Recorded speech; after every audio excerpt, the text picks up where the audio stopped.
Hello and welcome. I'm an AI expert specializing in modern hotel operations, and I'm thrilled to welcome all the students of Europe Hotel School London to your online learning journey. In the fast-paced world of hospitality, success isn't just about guesswork anymore. It's all about strategy. And together, we're going to explore how to really master your key accounts and drive some serious growth. So here's our game plan for this explainer. We're going to build a complete picture of what great performance management looks like. First, we'll talk about making that crucial shift from relying on intuition to using data-driven insight. Then, we'll get into the hard numbers, the commercial performance. After that, we'll dive into something just as important, the health of your client relationships. And finally, we'll pull it all together to show you how this becomes a powerful tool for growth. Ready? Let's get started. All right, first up, let's talk about a really fundamental shift in how we manage our most valuable accounts. How do we get away from just managing by feel or gut instinct and start making truly strategic, informed decisions?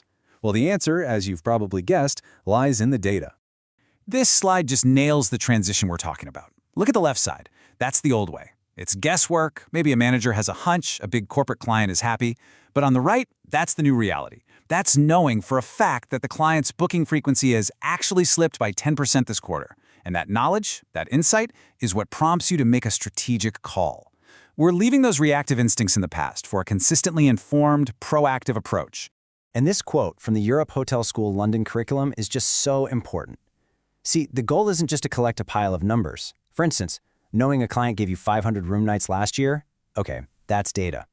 But knowing that 80% of those bookings were last minute and at a much lower rate, now that is insight. It's an actionable piece of understanding that tells you, hey, maybe we should renegotiate this contract for next year. Perfect. So let's build on that foundation. Now we're going to dive into our first set of metrics, the really essential commercial indicators of an account's performance. This is the quantitative view, the black and white of it all. These are the classics, the metrics you'll be looking at day in and day out. Revenue contribution? That's pretty straightforward. It's the raw value. Room nights tell you about the volume they're bringing in. But then you have average rate, which tells you the quality of that volume. And of course, contract retention. That signals long-term health and stability. You can see how they all work together to paint that full financial picture, right? But, and this is a huge but, here is a critical point to remember. Data without context can be so misleading. You might see a drop in room nights on a spreadsheet and panic. But what if that drop happened the year after your city hosted a massive international conference? That event probably inflated the previous year's numbers. So that drop might actually represent a really strong, stable performance in a normal market. You see, context is everything. And that brings us perfectly into our third section, which is just as crucial. We're talking about the qualitative health of the client relationship. This is all about looking beyond the spreadsheet and understanding the human element. This point is so powerful. Your numbers can't tell the whole story. An account might look fantastic on paper, generating tons of revenue, hitting all the targets. But what if their main contact, the person you've worked with for years, just left the company? And the new person is, well, not thrilled with your service. That future revenue is suddenly at serious risk. The numbers simply don't tell you that. So how do we measure something that seems so intangible? Well, we look at direct client feedback from surveys, from casual conversations. We try to assess the strength of the relationship. Ask yourself, are we a trusted partner they call for advice, or are we just another vendor on a list? And we have to evaluate our own service consistency. These qualitative factors, which are often tracked in modern CRM systems, give us a much more complete picture of an account's true long-term health. All right, in our final section, let's bring this all together. Because the ultimate purpose of all this measurement isn't just to report on what happened in the past. No way. It's about building a better future. It's a constructive tool for continuous improvement.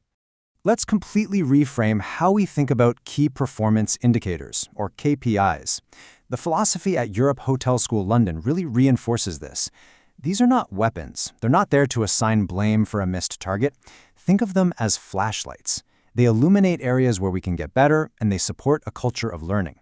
So instead of asking, who's to blame for this low average rate, we start asking, okay, what can we learn from this to improve our rate strategy going forward? It's a game changer. And when you do that, you create this powerful, ongoing cycle of improvement. It's a simple loop. You measure both the commercial data and the relational data. You analyze it, always within its proper context, to find those golden insights. Then you take specific actions to improve.